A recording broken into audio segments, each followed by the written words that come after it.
I think at the end of the day, for the smart few that continue to navigate, understand their strategy, and position themselves to be distinctive and valued, there's always a great year ahead. Hi, everyone. Welcome to the BizDev Podcast, the podcast about developing your business. I'm David Baxter, and I am joined, per usual, by Gary Voigt. How's it going, man? Happy New Year. Going pretty good. Happy New Year to you, too. And more importantly, we are joined by Herb Cogliano, who is an entrepreneur and executive business coach. Welcome. Happy New Year to you, Herb. Yeah, thank you, guys. Excited for 2024. I think it's going to be even a better year for all of us, and looking forward to being on the show. Well, you're the first one for this year. Yeah, it's first time. Here we go. So you mentioned 2024. Do you think, if you put your crystal ball on or hat on or something, you're putting something on somewhere, is this better or worse, do you think, in general, not necessarily for you, I can get specific to you if you'd like. Generally, do you see 2024 as being better or worse a year? Are you asking for like startup funding and stuff like that? Or are you asking just specifically for business? In his experience. Sure. However he wants to phrase it. I'm not picky. So, Dave, as an entrepreneur, I think by nature, I'm an optimist. And there's always the silver lining in any market that good business owners can navigate and take advantage of. As a realist, I know we have an election coming up and we got a bunch of world global economic things that could impact us. So I think at the end of the day, for the smart few that continue to navigate, understand their strategy, and position themselves to be distinctive and valued, there's always a great year ahead. For those that maybe are not seeing the market dynamics, are not willing to pivot or pivoting quick enough, it could be a challenging year. And I hope that's nobody that's listening to your podcast. Spoken like a business coach right there. All right. I like it. Gary, what do you think? What do you think this year? I'm going to put you on the spot because you're going to be here next year. So what are your predictions? Good, hopes. Bad, ugly?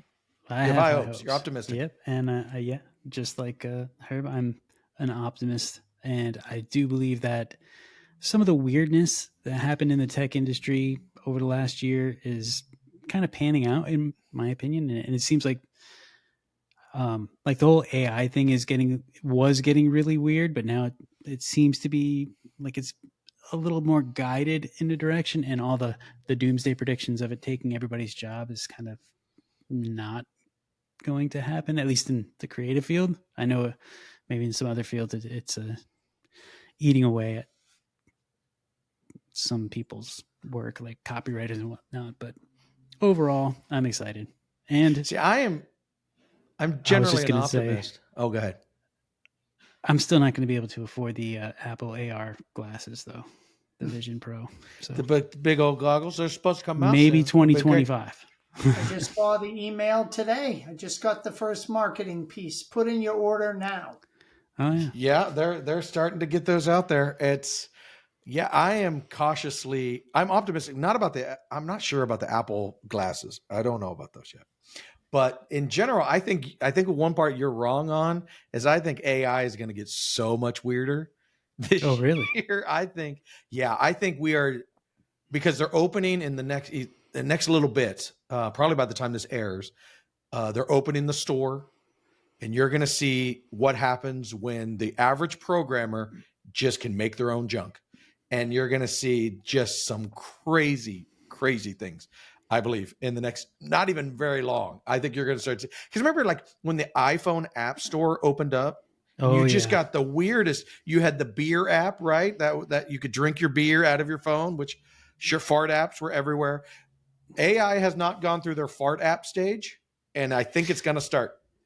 I had I think it's going to be really weird. I guess you can call him colleague. Someone that I knew through work asked me to design him an app for cigars, and I was like, "Oh, what's the premise of it?" He's like, I'm going to buy cigars, I'm going to try them, and then I'm going to rate them. And then everybody's going to want to download the app to see which ones I think are best. I'm like, are you buying like international? He's like, no, just local ones. I'm like, yeah, that sounds great. Perfect. Just like Nailed two it. people that are going to want that app. I'm going to be You're rich. gonna have an AI bot of the cigar smoking AI bot. That's coming. I'm telling you, But man. There's gonna be every kind of AI bot. I thought I heard he sold that idea as an NFT and made a lot of Bitcoin. So that's probably working out for him pretty well. I'm sure he's doing really well then. Yeah. You know, on that front, I heard a podcast the other day. 99.5, I might even be wrong. There might have been another 9 in there, of all NFTs ever made are worth no money. Nothing. Like, Who would have wow. thought? Anyway, who would have thunk? Okay. More important, let's talk to Herb because he is more interesting than NFTs. You are an executive business coach. Tell me what that means in layman's terms. Yeah. So at my core, I'm an entrepreneur, and I was born into a family business and have loved business my entire life. But our business was helping people get jobs. We're a North American technology staffing provider. We were around 54 years. And then we began with career education to supplement employment, computer training, make people even higher skilled, better potential jobs. But through that whole journey, what I loved doing was unleashing people's potential, whether it was a candidate getting a more meaningful job, whether it was an employee developing them into the next level of management, or whether it was a student graduating, going from a low pay job of $8 to $10 an hour to finally meaningful wage, $15 to $20 an hour. And that was just a pattern my entire life that I always enjoyed, helping people see the best and achieve the best part of themselves. So our companies exited around 2018, our portfolio of companies. And I had, number one, my father has been my lifelong mentor and a business coach, lifelong entrepreneur. And I also had a gentleman named Bill Chaplin that was a business coach. And I saw the impact that they had on the people around them in the organizations they supported. And when we exited, I said, out of all the things I could choose to do, I could just open another company and scale it, or I can help 20 other businesses and their employees in their community scale. And I really wanted to focus on impact. So my clients are purpose-driven business owners that are looking to scale their company, but in reality, they're really trying to scale and develop their leadership and their people. Because when you scale and develop the leadership team and the people, traditionally the business around it scales with it. And that's where I've gotten my joy, and that's why I do what I do today. So this is just you mentioned before we started recording that most of your clients, the businesses you work with, they will double in size in 3 to 5 years on average Yes. with working with you. Yes. The question I don't understand there is, no matter how good that leader is and his execution ops team is, how do they find double the clients? Where did those sales come from? I mean, even if these guys are all, chewing nails and they're the best of the best, but they're still waiting until someone gives them something to do, right? How are they doubling in that regard? Yeah. So if you think of strategy, it's really about finding the growth opportunities. So maybe the way for one company to double is geographic expansion. Okay. Maybe the way for another company to develop is to go into franchising, or maybe joint ventures, or maybe a product extension that they never thought of. Quite frankly, some of the clients have too many products, and by really focusing the portfolio and finding the real value add, and then driving marketing and sales energy on a fewer products versus spread out over 20, we're able to scale that way. So it's normally the insight behind finding where the growth is being blocked and then pivoting to enable growth to that next level. Okay. That makes sense. Okay. Good. So if I were to hire you, am I hiring you, or do you bring in a team of ninjas? How does a typical engagement work? I am the chief ninja. I have what I would call a private boutique practice. It's me and my wife. My wife handles all the administrative, and I handle all the coaching personally. I deal with scaling up education. I deal with executive coaching, implementing scaling up methodology, and then I deal with facilitated planning, updating quarterly and annual planning to get the right strategy that we're going to go to market with. Awesome. Okay.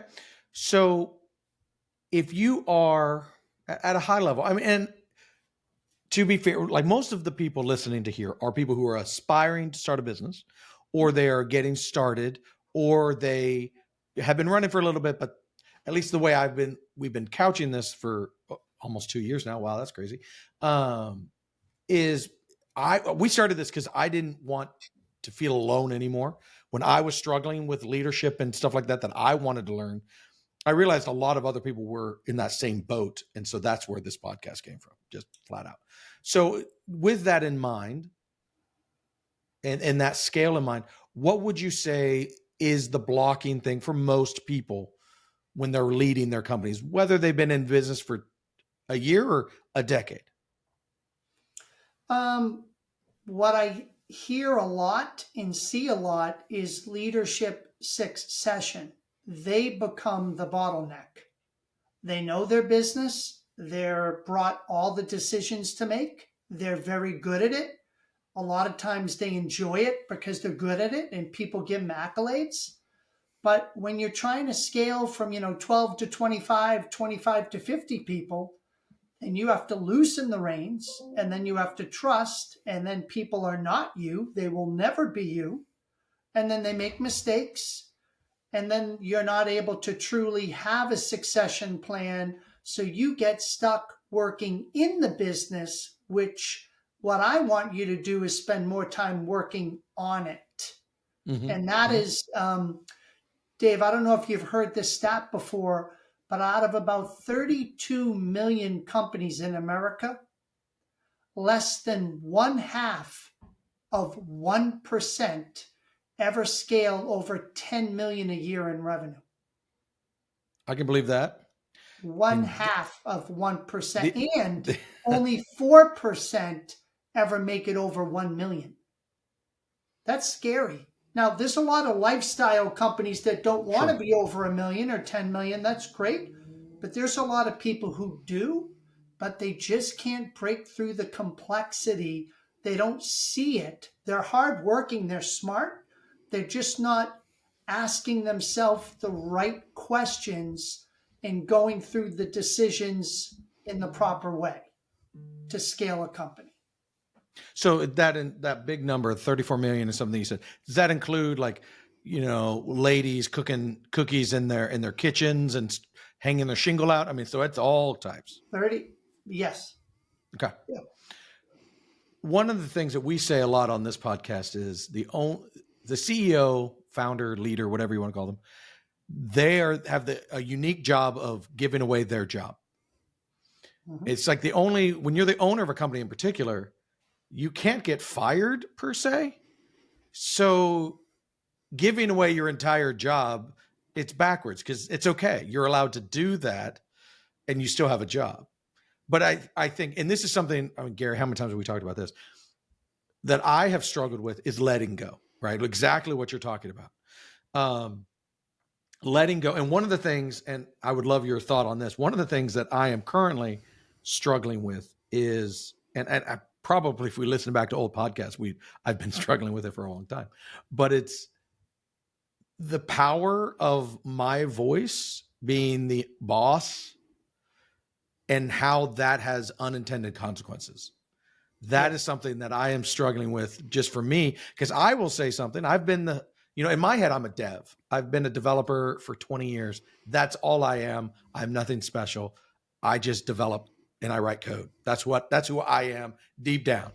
So I'm talking to another dev and I'm thinking of us as peers, but we are big enough now that there's a big difference at sometimes 2 or 3 levels, technically speaking, that between me and that dev, but I don't see that. I don't think about that.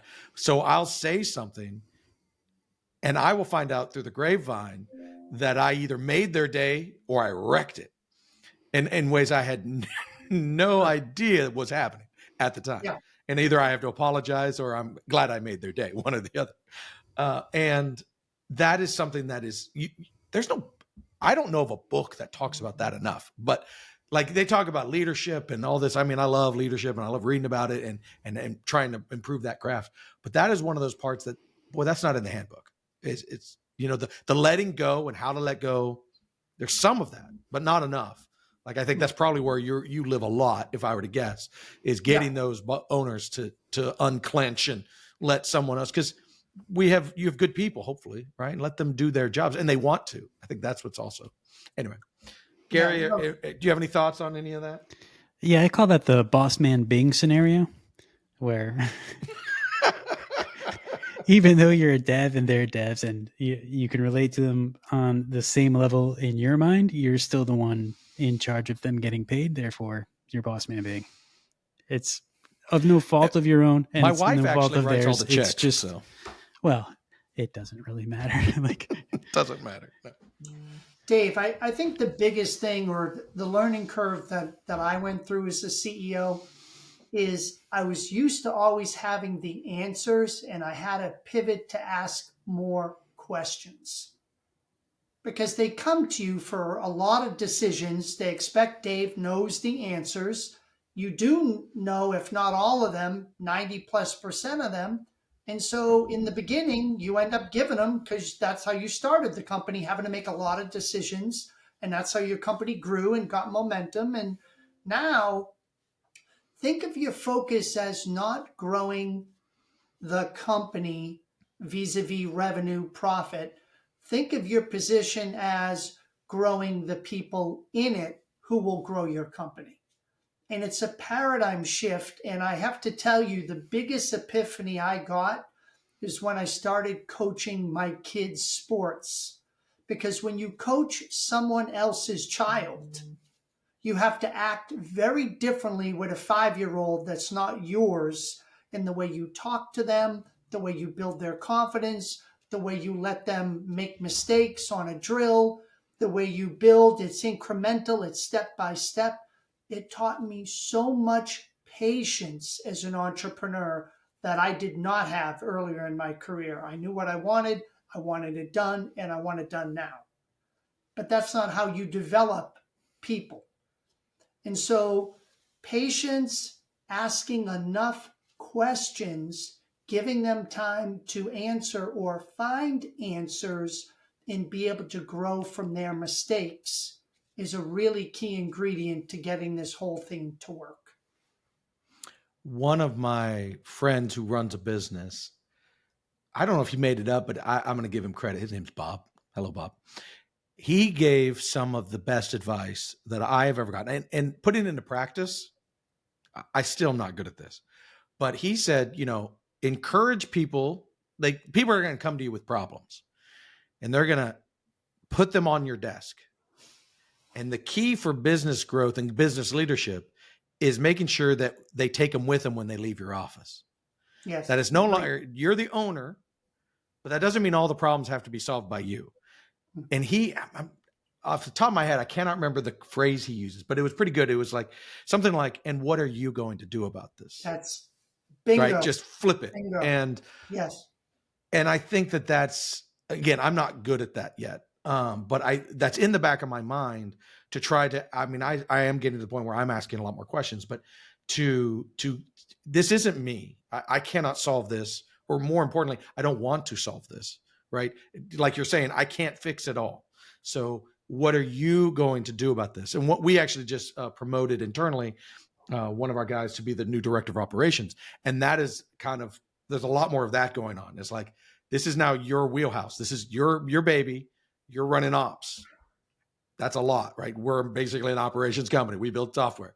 And so it's a big, big thing. So, but now having to say, hey, this is yours now. I'm not the solve anymore. And you can see him. He's like, okay. And he goes and does it, right? So yeah, I totally understand that. Dave, does your company work with either OKRs or priorities with your team? Considering I don't know what that means, I'm going to go with no. What is OKR? Objective key results. Oh, wow. That sounds really cool. We should do that. Gary, put that on the list. No, we don't. We Okay. have Got it. Yeah, like got it. Google and Intel were big people around. We have company objectives, and then we have key results that we have to make in each objective. Some people use simply the word priority. What are the top priorities for the company this year, for the quarter? But what I was going to mention as a potential tip, Hmm. we want our people to be accountable, and we also want them to be able to predict. I always said, I don't mind bad news. I never like being surprised. Bad Okay. news is a reality in life, but don't surprise me with the bad news. If you know it's coming, we should be talking about it before it's coming if you're managing your business right. So we just simply said to the managers, you all have priorities for your department. In a 13-week quarter, in the second week, Dave, what's the probability that you're going to be 100% on target by the end of the quarter for your priority? And they'll answer me like, oh, I'm good. I said, no, that's not what I asked. On a scale of 1 to 100, what's your probability in week 2 that you're going to finish on target week 13?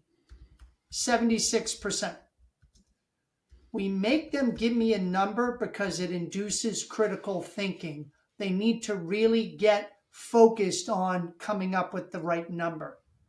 And then we have a very simple next question.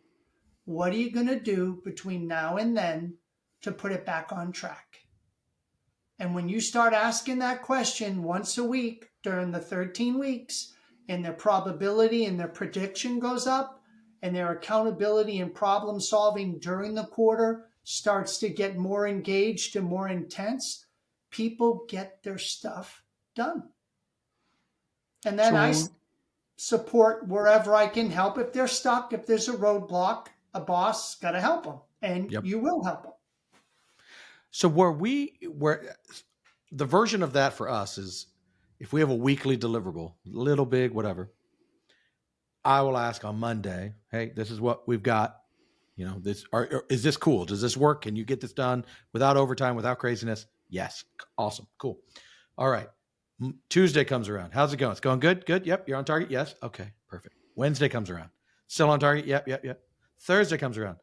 I'm not going to hit it. You knew that on Tuesday, right? That come on now. You knew that on Tuesday. And so now, like you're saying, getting surprised, because I've been telling the client, because they're asking me these same questions, right? How are we looking for our deliverable? We're looking good. Monday, Tuesday, Wednesday, we're looking good. This is what I'm feeding in because this is what I'm receiving. It's going straight through. And Thursday, now I look like the idiot. Either I'm not running my company well, or I've been lying to my client. Neither is good, right? Yep. And that's where exactly. Don't surprise me. I said, if you're off and you know it on Tuesday, tell me on Tuesday, because I'm really good at putting on my dancing shoes and making the clients understand what we're doing. Right? That's what I'm here for. If I don't know that I need to lace up, man, it's just ugly. And we run into that all the time. And Sure. I mean, part of that software is the sausage of making software is never pretty. It's just nature of the beast. But, and you know, I've been doing this a long, long time now. I'm used to I know what's coming. I can prep it. I can get the client ready, but I cannot fix what I don't tell them. Because now on Thursday, come in hat in hand.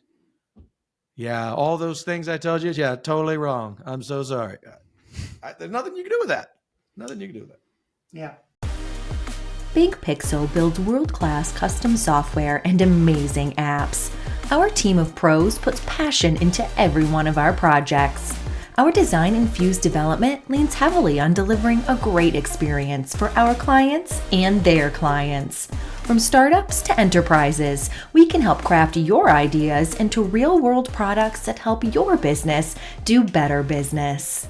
How did you get, it was a family business. How did you get to, I always like the origin story, as it were, is kind of where I'm going. I'm stumbling over myself, but the beginning, you took your company business, your family business, sold that. Awesome. You loved the people. You loved helping the people. But how did you turn that love of people into a business? So origin story wide, Imagine, we were pioneers in the staffing industry in the early 60s. There was hardly any staffing companies around in the early 60s. So when you're a pioneer and you're in the right market, you're a first mover, life is good.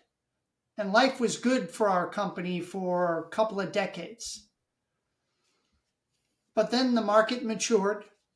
We were geographically constrained. We were more regional, New England.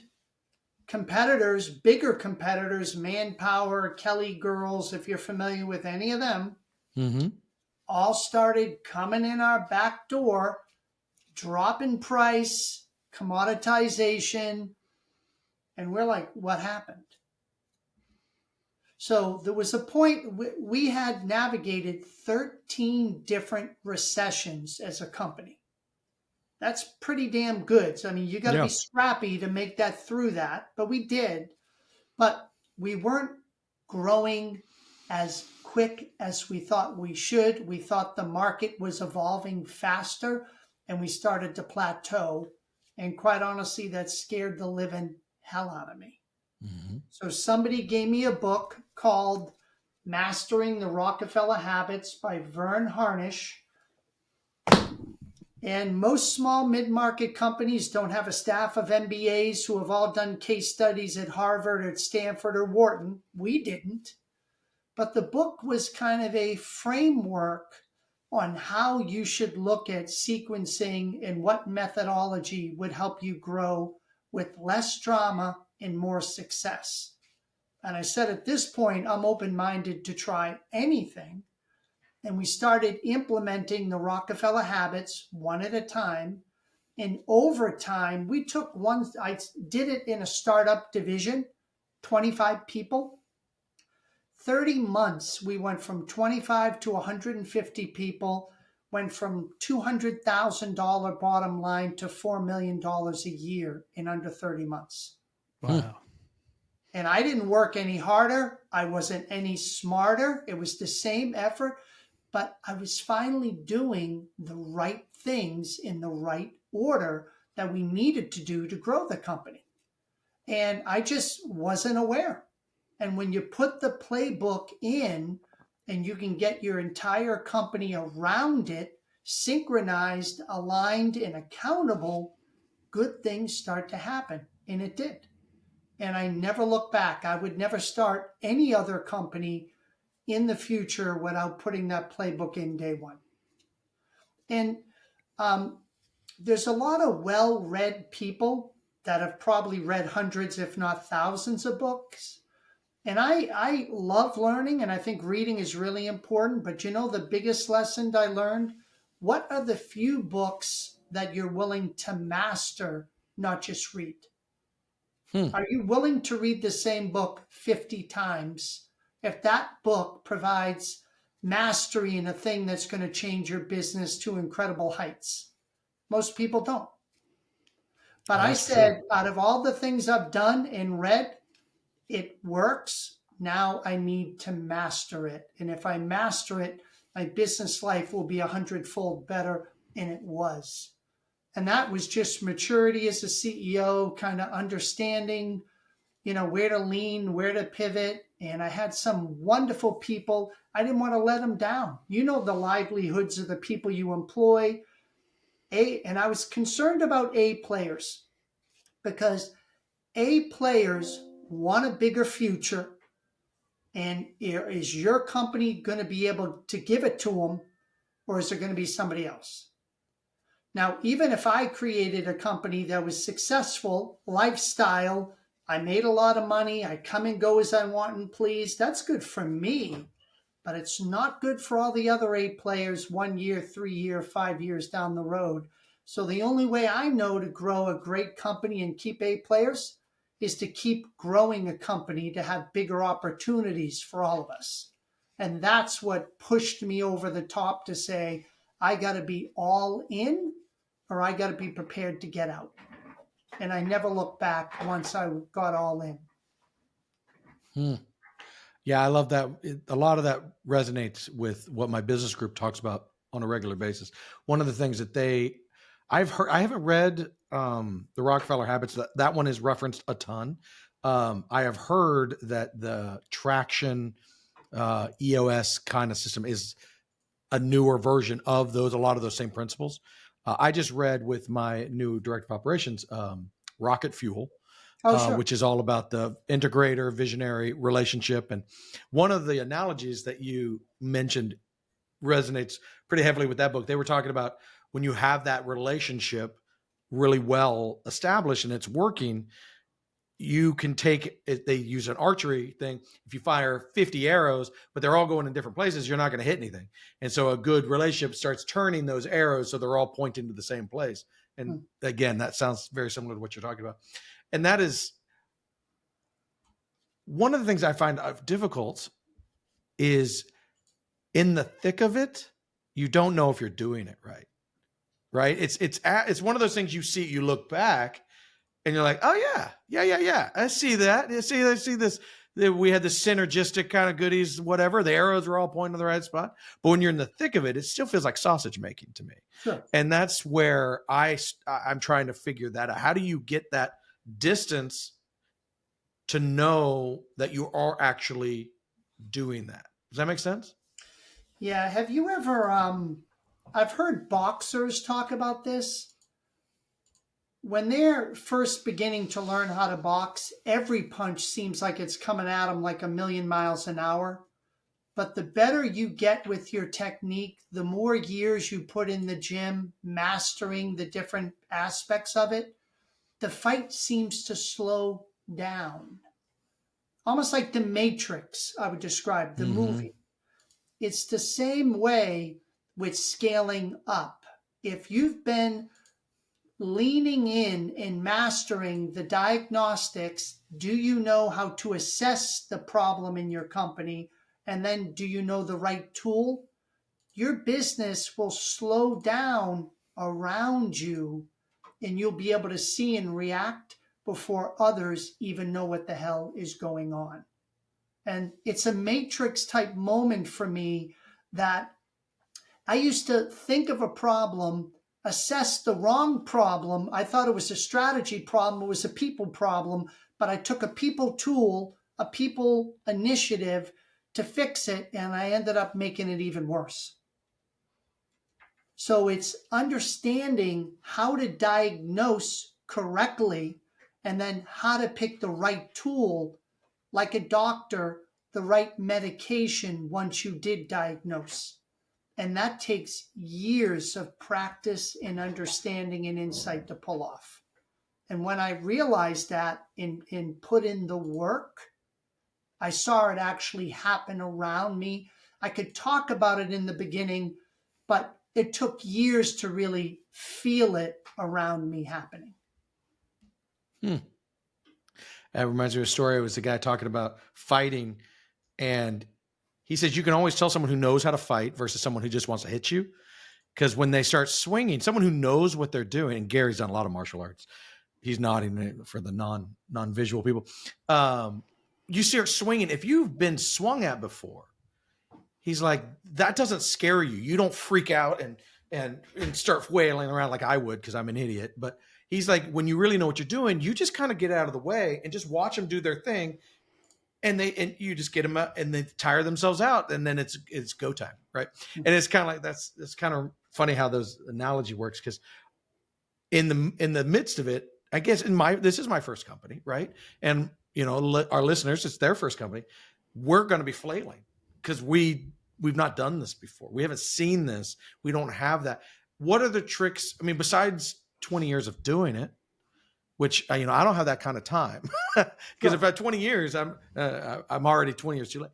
How do you get that perspective earlier, or what tips can you do so that I can fast forward to that, get that knowledge to not just start freaking out? Yeah. So it's a self-serving answer, Dave, but it's the reason why I got a business coach when I did. I self-implemented for about 18 months. Thought we were smart, thought we were hardworking. I read the book. I'm like, yeah, we can do this. Why not? Right? And then what I found was I didn't know what I didn't know. Yep. And so I'm misinterpreting the concept. I'm using the wrong tool or the right tool incorrectly. And I was with a friend at dinner and I'm all excited and I'm talking about this implementation. He goes, "Are you crazy?" I said, "What do you mean?" He goes, "This isn't a hobby. You're talking about your company.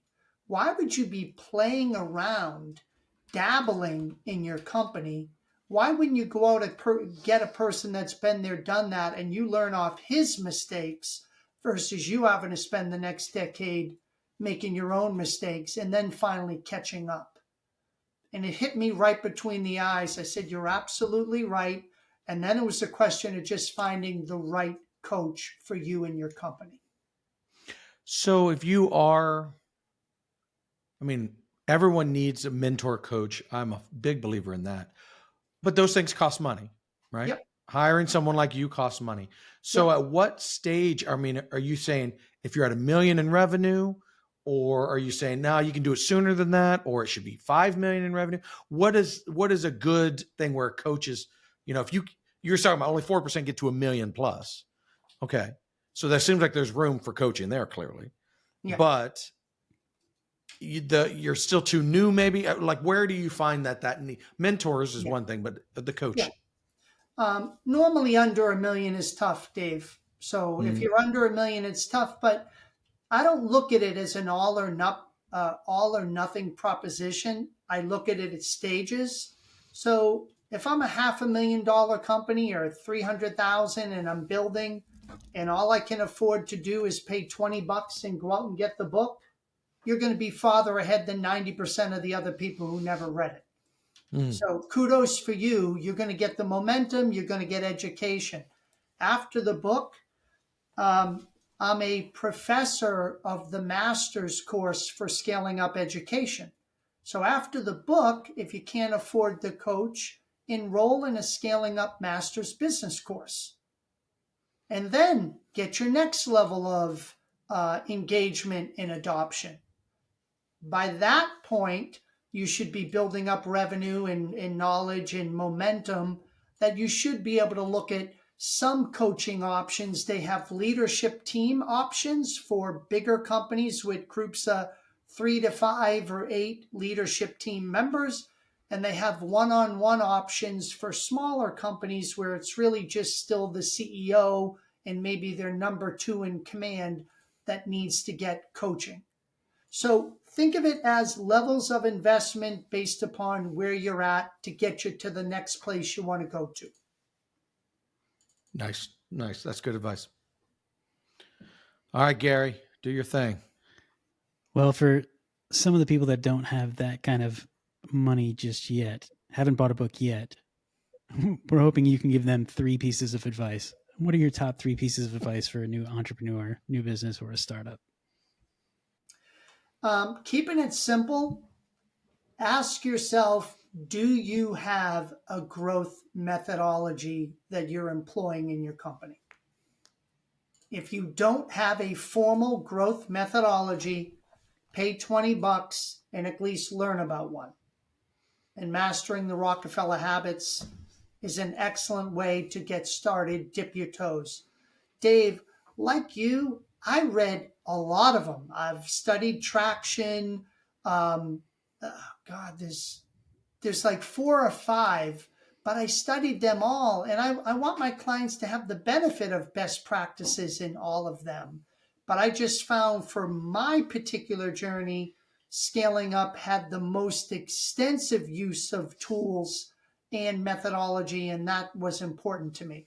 But start somewhere. Number 2, are you asking yourself the right questions?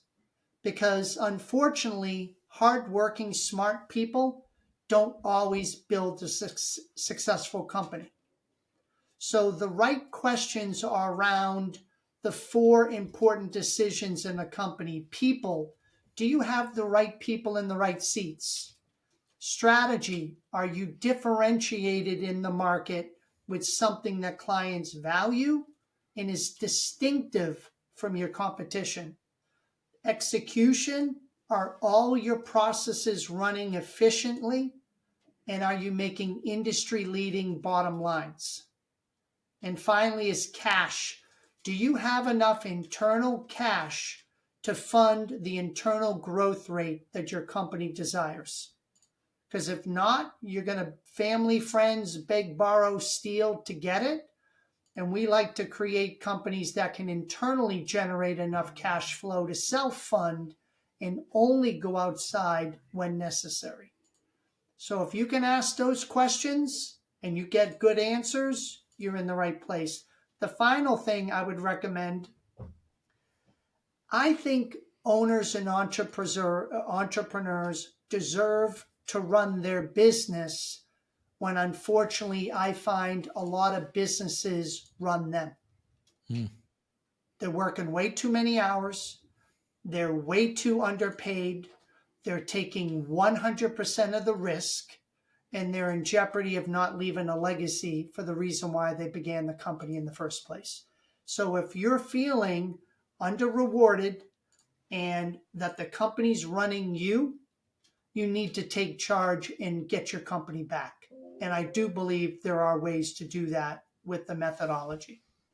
So I hope you found that helpful. No, that's great. I think those are all unique. Gary? Yeah, very unique and very specific to like the coaching aspect of what we were talking about. So those were right in line. Perfect. Yeah, thank you. Well, Herb, this if has been anybody wants to amazing. I learn- really enjoyed that. Oh, sorry. Yeah, shut up, man. I was talking. I was doing good stuff there. No, I was just saying thank you so much for joining us. This has been really, really great. All right, now Gary, do your thing.